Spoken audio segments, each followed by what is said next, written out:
Trajo su Biblia, ¿verdad? Sí. En Apocalipsis capítulo, este es un pasaje, podríamos decir clásico, un pasaje conocido. Es un libro que llama la atención mucho de los creyentes de la iglesia, ¿no? Por todos sus misterios, por todos sus símbolos, por todo lo que sucede en Apocalipsis. Y esta mañana vamos a abrir una porción del capítulo 2, específicamente la carta a la iglesia de Éfeso. El capítulo 2, vamos a leer desde el versículo 1 al 7. Nos ponemos de pie para leer la palabra del Señor. Lo hacemos con reverencia. Dice así la palabra en el capítulo 2, versículo 1. Lo tienen, ¿verdad, hermanos? Amén. Escribe al ángel de la iglesia en Éfeso, el que tiene las 7 estrellas en su diestra, el que anda en medio de los 7 candeleros de oro, dice esto: yo conozco tus obras, tu arduo trabajo y paciencia, y que no puedes soportar a los malos, y has probado a los que se dicen ser apóstoles y no lo son, los has hallado mentirosos, has sufrido y has tenido paciencia, y has trabajado arduamente por amor de mi nombre y no has desmayado. Pero tengo contra ti que has dejado tu primer amor.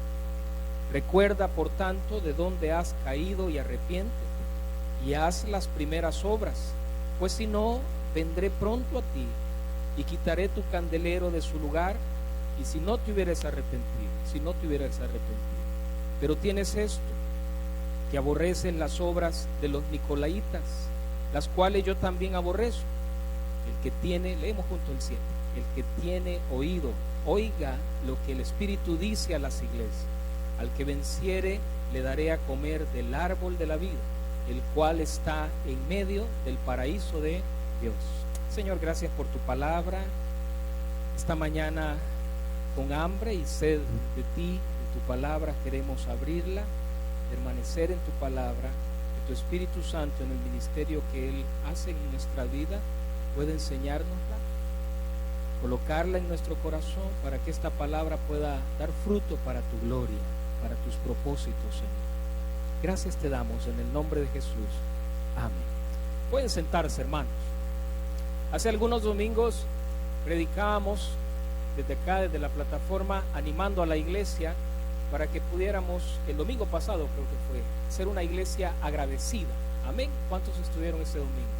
Una iglesia agradecida, y hablábamos de que cuánto nos cuesta ser agradecidos muchas veces, porque damos por sentado que las cosas que van sucediendo en el día las tenemos, y muchas veces hay orgullo en nuestro corazón, casi que creemos que deben de estar ahí las cosas, y nos deteníamos a pensar en la importancia para el creyente que cultivemos un corazón agradecido delante de Dios. Y hay motivos, veíamos que hay motivos, razones por las cuales debemos de estar agradecidos con Dios: por la familia, por el trabajo, por la comida, por la casa, por la salud, por la iglesia, por los hermanos, por tantas razones y motivos. Pero el motivo principal que veíamos el domingo pasado, por la cual el creyente debe de estar agradecido cada día y cada mañana, y lo estamos hoy, es por el regalo de la salvación. Por el regalo de la salvación. Como el Señor nos ofreció gratuitamente la salvación, nos redimió, nos limpió, y ahora estamos en el reino, dice la palabra, de su amado Hijo, en el reino de la luz. Nos rescató del poder de las tinieblas, veíamos el domingo pasado. Ese poder de las tinieblas que ninguna persona puede hacer algo para detenerlo. Lo arrastra como la corriente de este mundo puede arrastrar, destruir su matrimonio, destruir su vida, destruir todo, porque así es la obra de Satanás. Solo el Señor puede librar, y a nosotros nos libró del poder de las tinieblas. Por eso estamos agradecidos, hermanos. Esta mañana queremos reflexionar en la importancia también que una iglesia, que un creyente, que una familia pueda ser amoroso o amorosa, una iglesia amorosa. Y yo sé que el tema es muy amplio, ¿no? Como para predicar y sentarnos con un cafecito en la mano y conversar sobre el tema del amor a Dios y el amor entre los santos, entre los hermanos. Es un tema muy amplio. Pero en esta carta, en Apocalipsis, en el capítulo 2, el Señor mismo, así dice el versículo 1, cuando se presenta a las cartas. Usted ha leído Apocalipsis, ¿verdad, hermanos?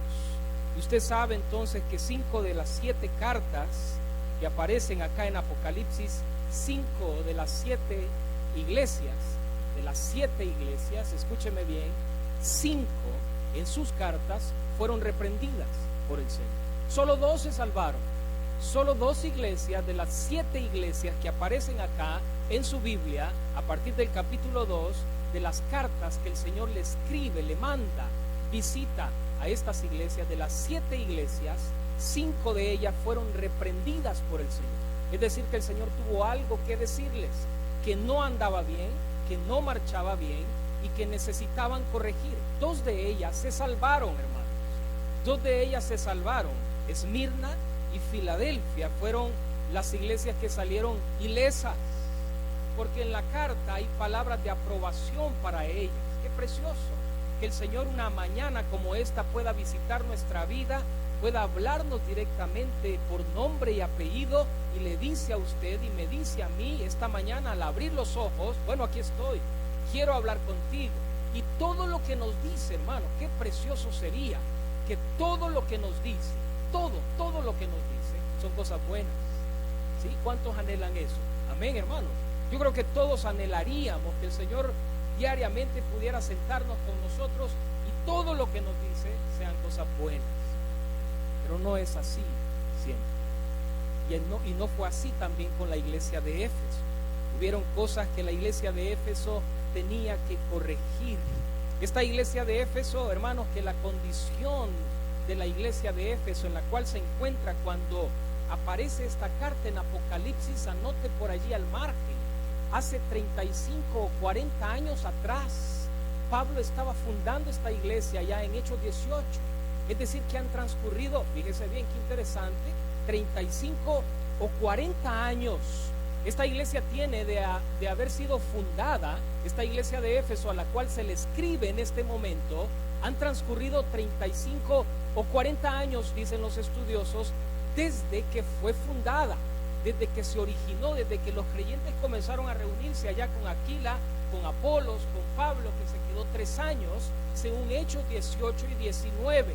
Yo le invito que al salir de acá, hermano, usted se proponga, se haga un propósito personal, al llegar a su casa o en la semana, meterse al contexto de esta carta de Apocalipsis 2, Hechos 18 y 19. Puede anotarlo por allí, hermanos. Tiene su boletín, ¿verdad? Sí. ¿Tiene bolígrafo? ¿Tiene lápiz? Sí. Muy bien.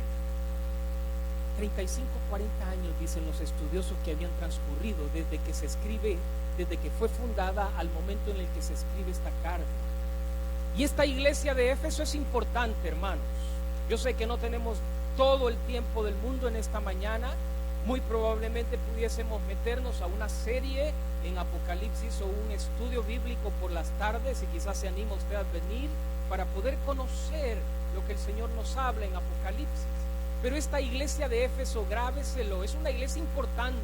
Algunos le han llamado que era la iglesia madre de aquellas 7 iglesias de aquella región de Turquía, allá donde el pastor José Cruz y su familia han estado ministrando, pero ahora están en Estados Unidos tomando un tiempo de descanso, de ubicarse, ¿no? Turquía, en esta región, su mapa al final de la Biblia puede ayudarle a ubicar dónde se encontraban estas comunidades de fe. Es como que alguien nos busque en el mapa y diga: bueno, quiero ver dónde se encuentra la NASA, y entonces agarra ese mapa que se encuentra en internet, ¿verdad? Y dice: bueno, la NASA se encuentra sobre la calle San Antonio Abad, número 2540, antes del Betel, de la Betel de Asambleas de Dios, cerca de ¿dónde? Del Pollo Campestre, del Pollo Campero, más fácil, ¿verdad? De Mr. Donald, del San Luis, ¿sí? Frente a la pupusería, ¿qué es ahí? A ver, los clientes de la pupusería, ¿cómo se llama? Eso, bárbaros. La iglesia de Éfeso, hermanos, en su mapa que se encuentra en su Biblia, auxíliese de los recursos que tenemos. Es una iglesia que algunos le han llamado es la iglesia importante. Quizás por eso quizás el Señor a la primera iglesia que le escribe es a la iglesia de Éfeso, porque la iglesia de aquel lugar en Éfeso era una iglesia de suma importancia. Le explico por qué. Algunos han, y esto lo puede encontrar usted quizás en algún diccionario o en internet, quizás al escudriñar un poquito sobre esta iglesia de Éfeso. Pero un par de detalles solo para que usted los tenga. Algunos han dicho que políticamente, económicamente, socialmente la iglesia o la ciudad de Éfeso era importante. Habían 4 ciudades. Conéctese con aquel tiempo, habían 4 ciudades importantes en Asia Menor. Una de ellas era Éfeso, Roma, Alejandría, Antioquía de Siria y Éfeso. Pero la capital de esa región no era Éfeso, sino que era Antioquía. Pérgamo era la capital oficial. Pero el emperador había trasladado toda su sede, toda su casa, toda su oficina. ¿Sabe a qué ciudad? A Éfeso. Por lo tanto, la ciudad había cobrado un poco de importancia. Además de eso, hermanos, que usted se revise en el mapa, se va a dar cuenta que por ahí tenían que cruzar todas las rutas comerciales de aquella época. Era una ciudad importante. Y Pablo, estratégicamente, lo encontramos en el libro de los Hechos, fundando y plantando iglesias en lugares estratégicos, porque sabía que por ahí pasaba medio mundo. Sabía que por ahí era la ruta comercial de aquel mundo de aquella época. Pablo entonces, allá en Hechos 18, deja a Aquila y Priscila en aquel lugar en Éfeso. Apolo se le suma, dice Hechos 18 más adelante, y luego Pablo por 3 años estuvo en Éfeso fundando la iglesia. Vamos a ver eso un poquito más adelante, hablando de la religiosidad de la ciudad de Éfeso, para entender lo que Dios le dice a la iglesia. Comprendamos un poquito cómo era la ciudad. Religiosamente la ciudad de Éfeso era una ciudad cosmopolita, le han llamado algunos. Mucha gente de muchos lugares, porque en la ciudad había un templo conocido como una de las 7 maravillas del mundo. Más grande ese templo aún que el famoso Partenón que había estado allí en ese lugar. Estoy hablando del templo de la diosa, ¿quién? A ver, usted lo sabe, de la diosa Diana, que en Hechos 18 uno le encuentra cuando aquella gente defiende su comercio y defiende su culto a la diosa Diana. Grande sea Diana, la diosa Diana. Ahí se encontraba el templo de la diosa Diana. Y por lo tanto era muy fácil encontrar sacerdotes, sacerdotisas, casi prostitutas sagradas en aquel templo donde la gente podía ofrecer su culto a esta diosa Diana, que para los romanos también era considerada la misma diosa, con el mismo poder. El culto al emperador en aquella época era tremendo también. Era una ciudad entonces volcada a la religiosidad, volcada a la idolatría. La gente de aquel lugar era una gente idólatra, era una gente volcada a la idolatría, al culto de la diosa Diana. Vaya conmigo por favor a Hechos 18, veamos tan solo un detalle.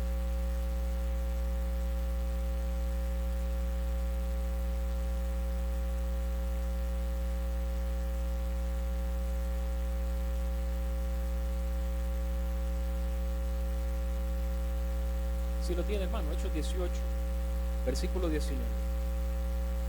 Está describiendo el viaje de Pablo. Hechos 18, lo tienen, ¿verdad, hermanos? Versículo 19. A ver, alguien que lo lea en voz fuerte.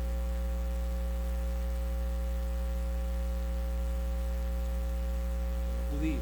Ahí llega Pablo a esta ciudad volcada a la idolatría. Ahí llega Pablo a esta ciudad que estaba dando culto a la diosa Diana.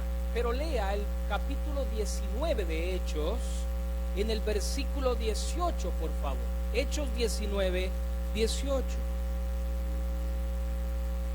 Mire lo que sucedió después de la predicación de Pablo. Mire lo que sucedió en el poder del evangelio que Pablo predicaba. Hechos 19, 18. Muchos de los que habían creído venían confesando y dando cuenta de sus hechos. Asimismo, muchos de los que habían practicado, la magia, trajeron los libros y los quemaron delante de todos. Y hecha la cuenta de su precio, hallaron que era 50,000 piezas de plata. Versículo 20, lo leemos juntos. Así crecía y prevalecía poderosamente la palabra del Señor. Versículo 23, siempre en Hechos 19, 23. Hubo por aquel tiempo un disturbio no pequeño cerca del camino, porque un platero llamado, ¿cómo se llamaba? Que hacía de plata templecillos de Diana, daba no poca ganancia a los artífices, a los cuales, reunidos con los obreros del mismo oficio, dijo: varones, sabéis que de este oficio obtenemos nuestra riqueza, pero veis y oís que este Pablo, no solamente en Éfeso, sino que en casi toda Asia, ha apartado a muchas gentes con persuasión, diciendo que no son dioses los que se hacen con las manos. Y no solamente hay peligro de que nuestro negocio venga a desacreditarse, sino también que el templo, sino también que el templo de la gran diosa Diana sea estimado en nada y comience a ser destruida la majestad de aquella a quien venera toda Asia y el mundo entero. Cuando oyeron estas cosas, se llenaron de ira y gritaron diciendo: grande es Diana de los Efesios. Y la ciudad se llenó de confusión, y a una se lanzaron al teatro, arrebatando a quienes, a Gayo y a Aristarco, macedonios, compañeros de quién, de Pablo. Mire lo que está sucediendo en la ciudad, en esta ciudad en la cual se encontraba la iglesia del Señor, la iglesia de Éfeso. Se encontraba en medio de un ambiente idólatra. La gente de la ciudad le rendía culto a la diosa Diana. Y cuando Pablo hizo su ministerio en aquel lugar, por largo tiempo, la palabra de Dios crecía y muchos vinieron al camino del Señor. Pero sucedió un disturbio que Lucas, en el libro de los Hechos, nos lo deja para entender lo difícil que era hacer ministerio en aquella ciudad. Lo difícil, escúcheme bien, que era ser creyente de esa iglesia de Éfeso en ese momento y en ese lugar. No sé cuántos de nosotros le hubiera encantado ser miembro de la iglesia de Éfeso en una ciudad como esa y en un ambiente como ese. Difícil, una ciudad difícil. Arrebataron a 2 de los discípulos del Señor, compañeros de Pablo, y querían sacar a Pablo. La ciudad de Éfeso, en la cual se encontraba la iglesia a la cual el Señor le escribe en Apocalipsis 2, era una ciudad difícil. Usted podría decir esta mañana, hermano Carlos, la ciudad de San Salvador es una ciudad difícil. Conflictos por acá, idolatría por allá, la gente no quiere saber nada de Dios. Pero usted tendría que conocer a la ciudad de Éfeso, porque la ciudad de Éfeso, dice Lucas, que era una ciudad completamente contraria a la obra de Dios, al punto que arrebataban a los discípulos de la iglesia del Señor, del equipo de Pablo, y los querían sacar, los querían matar. Pablo entonces funda esa iglesia en medio de una ciudad idólatra, en medio de una cultura pagana, en medio de aquel centro económico de aquella región. La ciudad era importante, la iglesia era importante. Volvamos a Apocalipsis capítulo 2 y veamos entonces, al entender lo que estaba sucediendo en la ciudad, cómo era la ciudad de Éfeso, en la cual se encontraba esta iglesia. 35, 40 años aproximadamente han transcurrido. La iglesia ya no es una iglesia niña, la iglesia no es una iglesia nueva, ya tienen sus años de recorrido. Esta iglesia tiene sus años de recorrido desde que fue fundada. Y el Señor entonces es a la primera iglesia a la cual Él escribe. Y lo primero que encontramos en el versículo 1 es las características de aquel que escribe, que le da órdenes de lo que va a escribir. Interesante porque en el versículo 1 usted puede anotarlo allí, es fácil identificarlo. Hay dos características del que escribe. ¿Quién escribe? Yo les pregunto, hermanos, si están despiertos, estamos despiertos, ¿quién escribe? ¿Quién es el que va a decir lo que tiene que decir a las iglesias? A ver, dice esto. ¿Quién dice esto? Bueno, sí, Juan escribe Apocalipsis, pero ¿quién es el que le va a hablar a las iglesias? Es Jesús el dueño, el Señor de la iglesia. Ojo, que se presenta en el versículo 1 y nos da dos características de Él. Fíjese lo que dice: el que tiene las 7 estrellas en su diestra. Si usted le echa un vistazo al capítulo 1 de Apocalipsis, un poquito versículos antes, quizás un versículo antes, Juan nos ha dicho el misterio de las 7 estrellas, 1:20. El misterio de las 7 estrellas que has visto en mi diestra y de los 7 candeleros de oro. Las 7 estrellas son los ángeles de las 7 iglesias, y los 7 candeleros que has visto son las 7 iglesias. Y el versículo 1 del capítulo 2 dice: escribe al ángel de la iglesia en Éfeso, el que tiene las 7 estrellas en su diestra, el que anda. Segunda característica, la primera característica es el que tiene las 7 estrellas en su diestra. Pero la segunda característica es el que anda, a ver, ayúdeme, el que anda en medio de los 7 candeleros de oro, dice esto. ¿Qué tal que esta mañana el Señor entre nosotros también tiene algo que decirnos? Y Él se presenta y nos recuerda que Él es el dueño de la iglesia, sobre el cual está fundada esta iglesia, sobre la cual ha sido fundada esta iglesia local. Cuando se presenta y va a hablar a esa iglesia que hace años atrás fue fundada, se presenta y hay dos características que nos llaman la atención, que nos invitan a la adoración a Él. En primer lugar dice: el que tiene las 7 estrellas en su diestra, el que sostiene. Ahora, las estrellas en su diestra tienen un mensaje, tienen un significado. El ángel de la iglesia, algunos han llamado, bueno, el pastor de la iglesia, el encargado de la iglesia. Escríbele al encargado de la iglesia, el que tiene las 7 estrellas, el que se pasea, el que camina en medio de las iglesias, el que conoce todo, su manera de pensar, el que conoce todos los detalles, el que conoce las intenciones del corazón, el que conoce el rumbo que lleva la iglesia, el que conoce plenamente todo, va a hablar a la iglesia.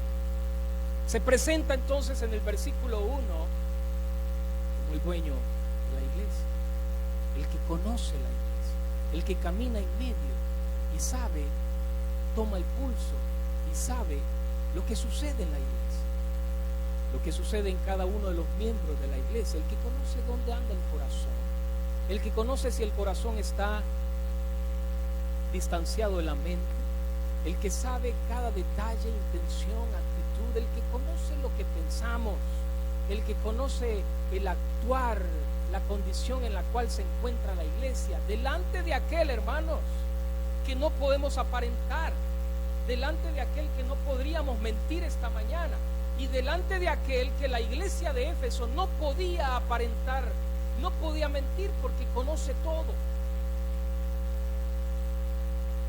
Versículo 2. El versículo 2, fíjense qué interesante. Nada se le escapa, porque en el versículo 2 va a comenzar, podríamos decir, a elogiar. Sí, qué bonito que lo elogien a uno, qué bonita vino, hermana, hermano, qué bonito le queda ese corte de pelo, hermana, qué linda su luz, qué bonito que lo elogien a uno, qué bonito que lo chuleen en buen salvadoreño a uno, ¿verdad? Pues el Señor va a comenzar a hablar a esta iglesia que la conoce, el que se pasea en medio de esta iglesia, y lo primero que va a comenzar a decirle son cosas bonitas, son cosas buenas. Y fíjese, en el versículo 2 dice: yo conozco tus obras, yo conozco tus obras. Es decir, yo conozco plenamente todo tu caminar. La palabra que ocupa allí Juan es la palabra que habla de un conocimiento pleno, total, completo. No se le olvide, hermano, que el Señor nos conoce plenamente. Entre los hermanos, de pronto, quizás nos conocemos un poquito. Nos vemos los domingos o nos vemos entre semana, aquellos que se encuentran entre semana, y por ahí sabe cómo se llama, o por lo menos sabe el rostro de la persona que se sienta adelante o que se sienta atrás. Hay detalles que conoce si tiene hijos, si tiene nietos. Muy probablemente sepa dónde vive, muy probablemente sepa dónde trabaja. Quizás si llega todavía un poquito más allá, lejos de la superficialidad, conoce algunos detalles íntimos de su familia. Pero no se le olvide que el Señor que se pasea en medio de la iglesia, el Señor que camina en medio de la iglesia, tiene un conocimiento no superficial de nosotros. Él nos conoce plenamente, completamente, las intenciones del corazón. Él sabe lo que pensamos, Él sabe lo que hicimos ayer, Él sabe lo que hicimos hace 10 años, Él sabe todo de nosotros. Él sabe la razón por la cual hemos venido, Él sabe la intención por la cual estoy sentado, Él sabe cuáles son mis pensamientos hacia X persona o hacia X grupo de personas. Él lo conoce todo. Cuando el Señor le habla a esta iglesia que tiene sus años de haber sido fundada, en sus primeros elogios le dice: yo conozco plenamente tu caminar. Hermano, usted esta mañana puede aseverar y darle gracias a Dios porque Él conoce plenamente su caminar. Todo lo que usted ha hecho, toda la manera, todo el esfuerzo que usted ha dedicado en estos años, Él lo conoce completamente. Yo conozco tus obras, le dice. Yo conozco tus obras, plenamente tu caminar. Conozco que te has fatigado en tu caminar por amor de mi nombre. Qué interesante, fíjese en el versículo 2, tu arduo trabajo. Esta era una iglesia, perdón la expresión, no era una iglesia haragana. En sus años que tenía de vida esta iglesia, lo menos que se podía decir de esta iglesia es que fuera una iglesia haragana, que fuera una iglesia de banca. Era una iglesia que se había dedicando todo su esfuerzo arduo al trabajo por el Señor. Se habían al extremo de fatigarse por el Señor. Era una iglesia, dice el Señor, que se había desgastado por el Señor. Habían trabajado arduamente al punto de fatigarse por amor que le tenían al Señor. Yo conozco tu arduo trabajo y conozco tu perseverancia. Esta iglesia no era cualquier iglesia, hermano. Esta iglesia no era cualquier iglesia. Esta iglesia era una iglesia que había perseverado, que había permanecido firme ante la presión. Cuando lee uno de Hechos 18 y 19 se da cuenta de qué presión está hablando. Pero estos creyentes de esta iglesia no habían salido corriendo del culto. Estos creyentes de esta iglesia no se habían dormido en el culto. Los creyentes de esta iglesia no se dormían en la banca. Los creyentes de esta iglesia de pronto decían: me voy de esta iglesia. Los creyentes de esta iglesia habían permanecido firmes delante de la presión de la ciudad idólatra que le rendía culto, que atacaba, que buscaba arrastrar. Se habían fatigado por el Señor con un arduo trabajo y habían tenido perseverancia. Has sufrido, has tenido paciencia, has trabajado. Versículo 3, has sufrido, has tenido paciencia, has trabajado arduamente por amor de mi nombre y no has desmayado. Subraya esa palabra, qué linda característica de una iglesia. No has desmayado, has sudado la camisola. En estos 35, 40 años ha sido una iglesia que se ha esforzado, no ha salido corriendo, no tiene temor, se ha mantenido firme. No has desmayado. No eres una iglesia haragana. No eres una iglesia dormida. Y como si eso fuera poco, tu arduo trabajo te ha llevado a no soportar a los malos y has probado a los falsos maestros. Fíjese en el versículo 2 da esta característica. Había llegado a tanto el celo, el amor de esta iglesia por Dios, por el Señor, que ellos no podían soportar a los malos. Versículo 2, no puedes soportar a los malos. Y has probado a los que dicen ser apóstoles. Es decir, que era una iglesia instruida en la palabra, que cuando alguien de pronto llegaba, como era común en aquel tiempo, que aquellos viajeros llegaban a las iglesias y comenzaban a enseñar muchas veces falsa doctrina o herejías, esta iglesia había escudriñado la palabra y había comprobado si lo que decía esa persona que está predicando era la verdad. Es decir, que era una iglesia instruida. El ministerio de Pablo había dado fruto.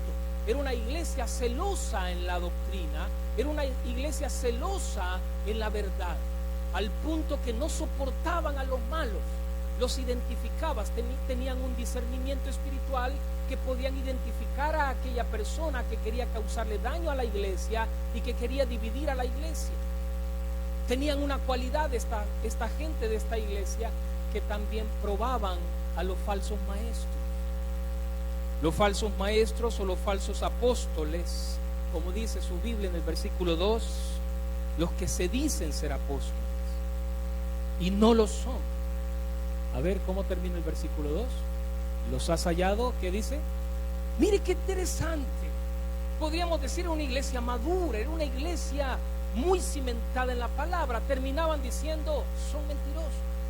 Lo que están diciendo no es lo que la palabra de Dios dice. No era cualquier iglesia. Los elogios que el Señor le da a esta iglesia son bonitos, son preciosos, son cosas lindas. Era una iglesia que había trabajado, se había esforzado, había permanecido firme, había fervor por el Señor. No has desmayado. En el versículo 6 agrega otro detalle que es un elogio. Aborreces las obras de los nicolaitas, las cuales también yo aborrezco. Mire qué sintonía del corazón de esta iglesia. Aborrecen lo que Dios aborrece. ¿Qué tal? Aborrecen lo que Dios aborrece. Y les dice, aborreces las obras de los nicolaitas. Mucho se ha dicho sobre los nicolaitas. Quizás no tenemos detalles certeros para poder decir quiénes eran esos. Algunos, según la tradición, han dicho que ya en Hechos 6, cuando se levantan diáconos para servir en medio de la iglesia, uno de esos diáconos han llegado a decir que se llamaba Nicolás, y que en el transcurso de ese proceso que la iglesia va en crecimiento, este Nicolás se levanta y arrastra gente para sí, no para el Señor. Y a esto dicen por allí los comentaristas que podían haber sido los nicolaitas. No sabemos. No quiero que usted salga esta mañana asegurando quiénes eran, pero sí podemos asegurar que esta iglesia de Éfeso, entre las cosas buenas que tenía, entre la madurez que tenía, era que aborrecía, identificaba y aborrecía las obras de esta gente que era contraria al corazón de Dios. Elogio. Qué bonito, ¿no? Que nos elogie. ¿Qué tendría que decir Dios, el Señor, que se pasea entre nosotros cuando nos reunimos? ¿Qué tendría que decir de nosotros esta mañana? Y no me malentienda, ¿no? Cuando decimos, ¿qué tendría que decir el Señor de nosotros? Que nos conoce nuestro corazón, conoce nuestro caminar. ¿Qué tendría que decir? No me malentienda y va a decir, bueno, qué bonitos jardines tienen, qué bonitos ventiladores, como soplan de derecha a izquierda o de izquierda a derecha. No, de la iglesia, de usted y de mí, de nosotros, de esta familia que estamos acá. ¿Qué tendría que decirnos el Señor? Y entre las cosas el Señor le señala allí en el versículo 4, porque aparentemente no había nada que decirle a esta iglesia, hermano. Aparentemente esta iglesia estaba bien chévere. Esta iglesia no la toque, que la va a arruinar. Esta iglesia superficialmente todo marchaba bien. En esta iglesia había actividad, había trabajo, había esfuerzo, había dedicación, había perseverancia, había celo. Pero el Señor, que lo conoce todo, va a pasar de los elogios de esta iglesia a señalarle algo que ellos tienen que corregir antes que Él venga y los discipline.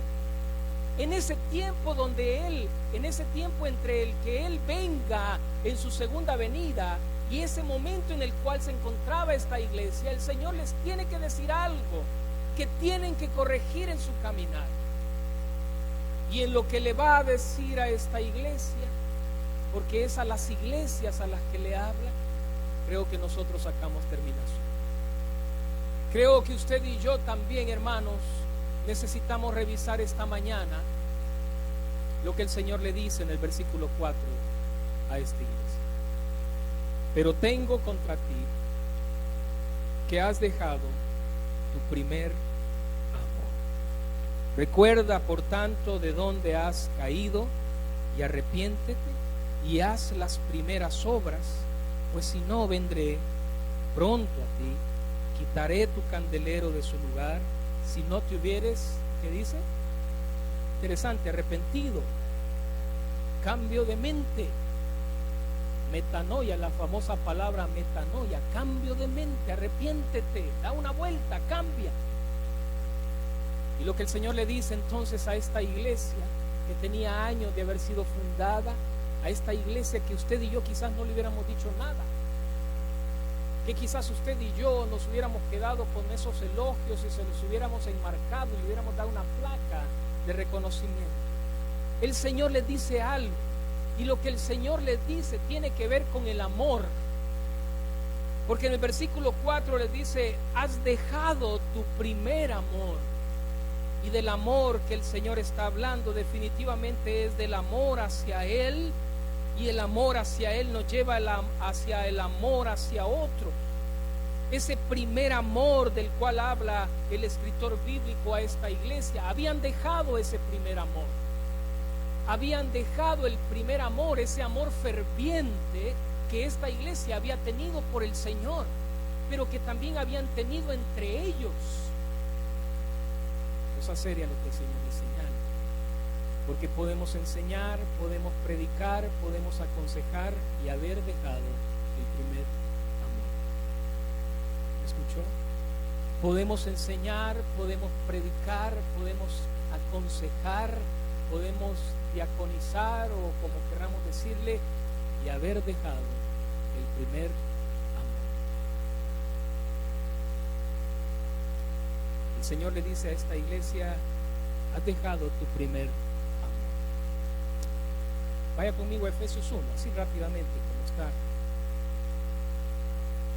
Y note que estas dos características, esto que le señala, escúcheme bien, en Efesios 1, que es a la iglesia que el Señor le está hablando, esta característica del amor que ellos tenían, mire que la tenían en ese tiempo. Efesios capítulo 1, ¿sí?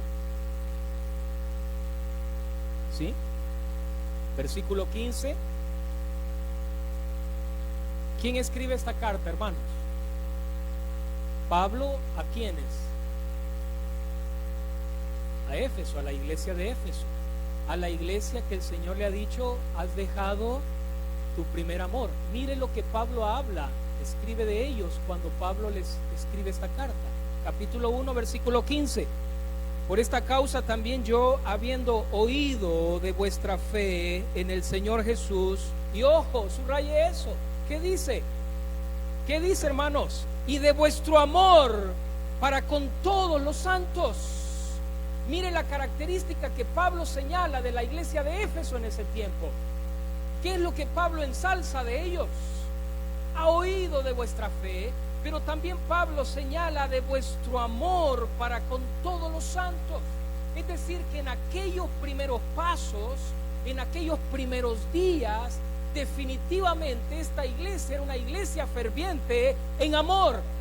Pablo lo señala, Pablo lo subraya y Pablo recuerda que esta iglesia efectivamente en sus primeros días era una iglesia ferviente en amor. Versículo 15, de vuestro amor para con todos los santos. Pero también lea el capítulo 6 de Efesios, versículo 24. La gracia sea con todos los que aman a nuestro Señor Jesucristo. Pablo está clarísimo, hermanos. Pablo está claro que esta iglesia a la cual él está escribiendo era una iglesia que usted podía identificarla por el amor. ¿Me escuchó bien? Pablo está claro que esta iglesia, si alguien encontraba a Pablo en el mercado y le preguntaba de la iglesia y le decía, ¿y qué tal va la iglesia? ¿Sabe lo primero que Pablo mencionaba de esa iglesia? ¿Qué? Mire, hermano, no se imagina el amor que se respira en esa iglesia. Lo primero que Pablo podía mencionar de esa iglesia en sus primeros días era el amor que se tenían entre los unos a los otros y el amor que le tenían al Señor Jesús. Pero el Señor, años después, les dice, tengo algo que tú tienes que corregir. Puedes predicar, puedes enseñar, puedes ser un tremendo visitador o un tremendo consejero y haber abandonado y dejado tu primer amor. Ese amor ferviente por el Señor y por el prójimo. Quizás esta mañana podemos preguntarnos, ¿dónde está mi fervor por el Señor y por los santos esta mañana? Quizás podríamos preguntarnos, ¿dónde está en mi corazón en este momento el amor por mi Señor y por los santos? Si el Señor esta mañana se pasea entre nosotros y nos dice, bueno, hablemos del amor tu corazón, sentémonos y hablemos. Y el Señor nos pregunta, ¿dónde está tu amor por mí y por Él? No, bueno, Señor, tú sabes que todos los domingos te enseño en una clase. No estoy hablando de lo que haces, estoy hablando de tu amor por mí. No, bueno, es que salgo a evangelizar en los buses y predico por ahí en los parques. No estoy hablando de lo que haces. Estoy hablando de tu corazón, que aborrece lo que yo aborrezco, que palpita por lo que yo palpito. ¿Dónde está?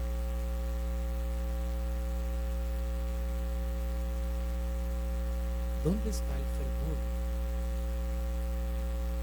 Y quizás uno, hermano,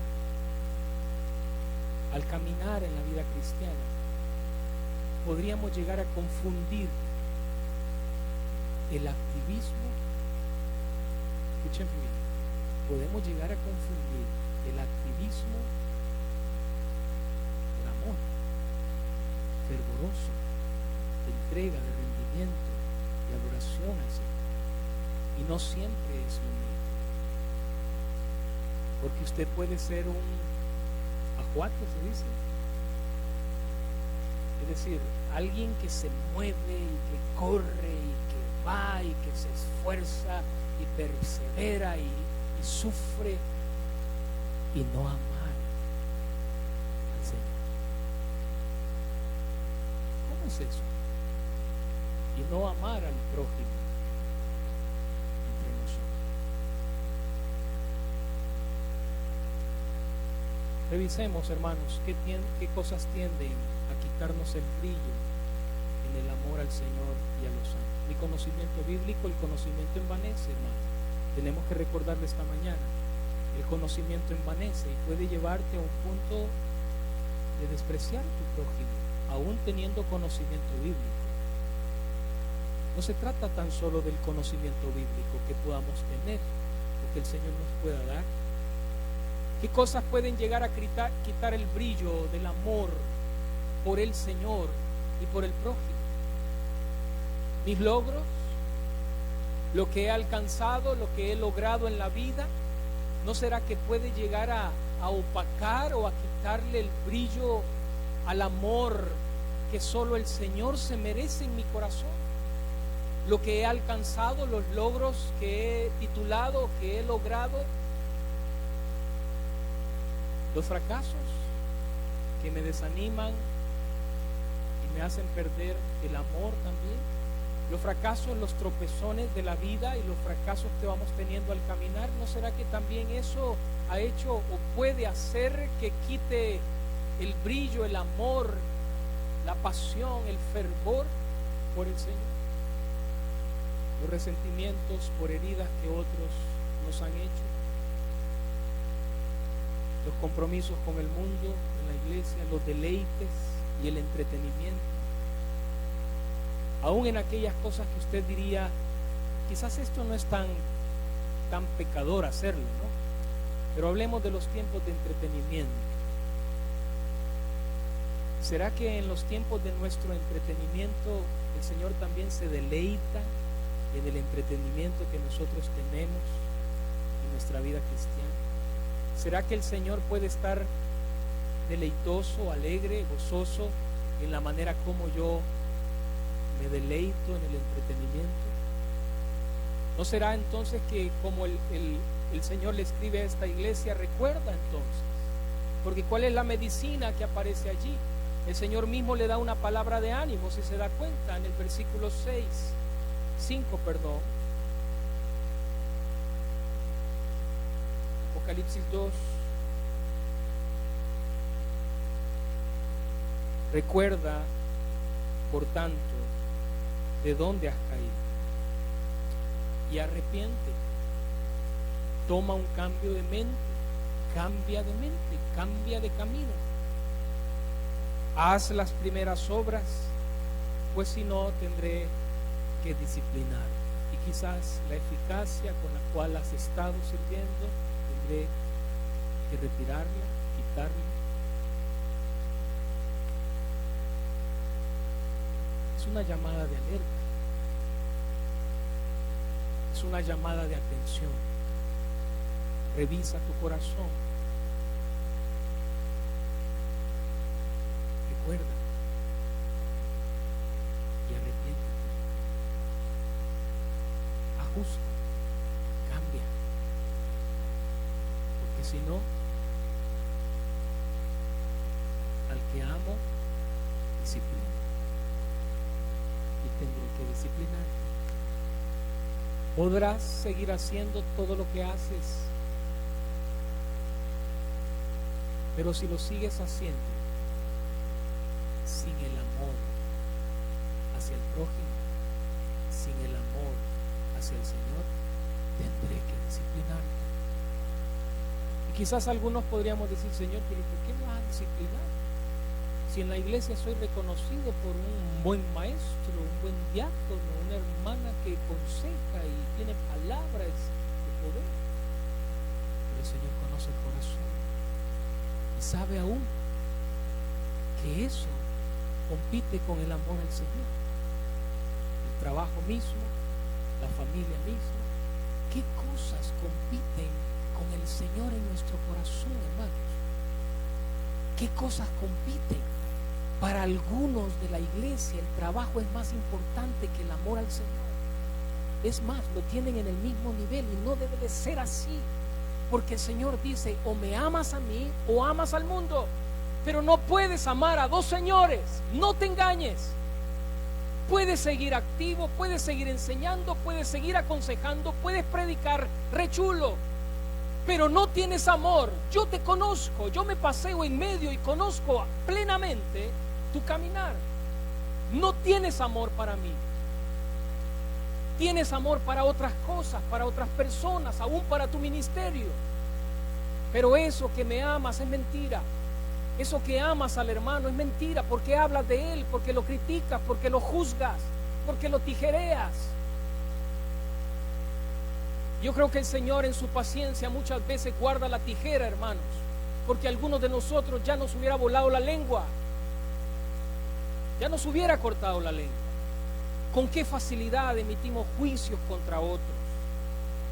Y como dice por allí, tenga cuidado, porque cuando usted escupe hacia el cielo, así dice, ¿verdad?, el proverbio popular, tenga cuidado, no le va a caer. Y muchas veces con facilidad decimos que amamos al Señor y no podemos amarnos entre nosotros.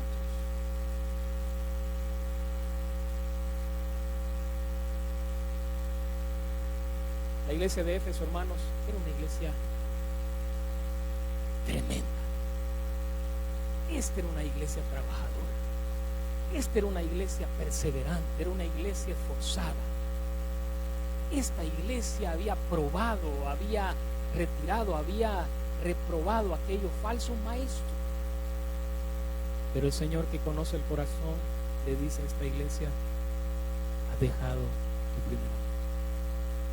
Por lo tanto, arrepiéntete hoy, porque si no, vendré y te disciplinaré.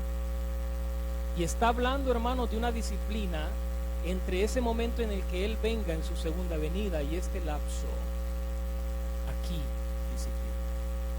Aquí.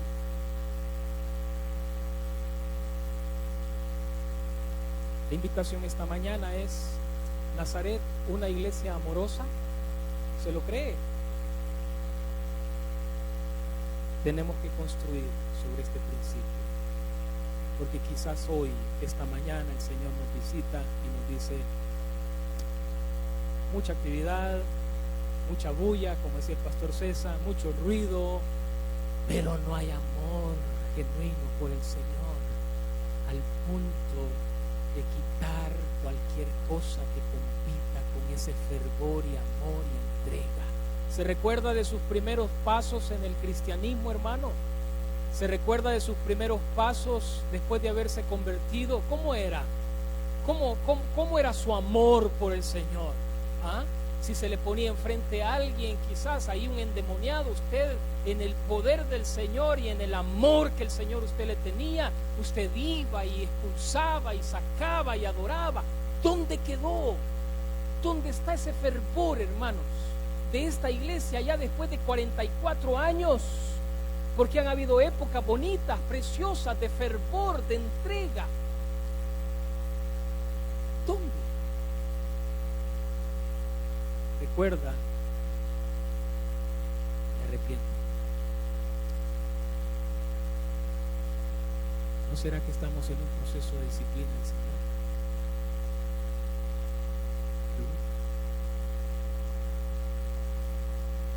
Y la eficacia de la iglesia de Nazaret de aquellos años no es la misma. Recuerda, revisa tu corazón, el amor por el Señor y el amor por el prójimo. Hoy es tiempo. Hoy es tiempo de misericordia. Hoy es tiempo de gracia del Señor. Vamos a orar, hermanos.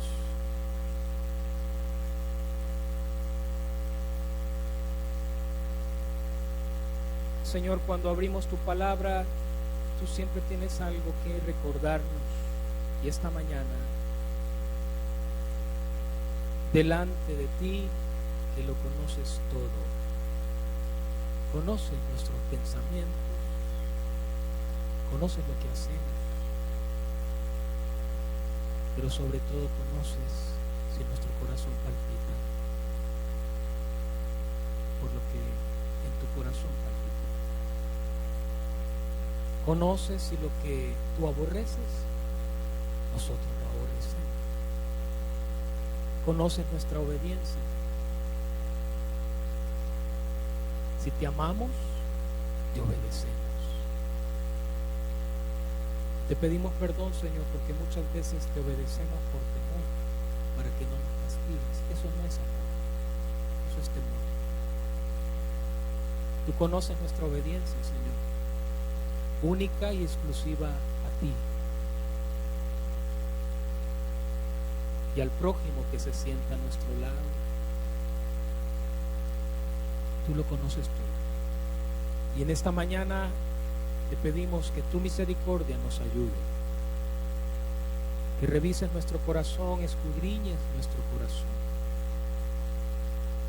límpianos y ayúdanos a reconocer delante de ti nuestro caminar, a revisar, a escudriñar nuestro caminar.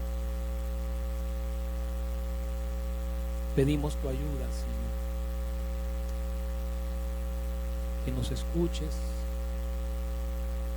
que nos perdones y que nos llenes de amor,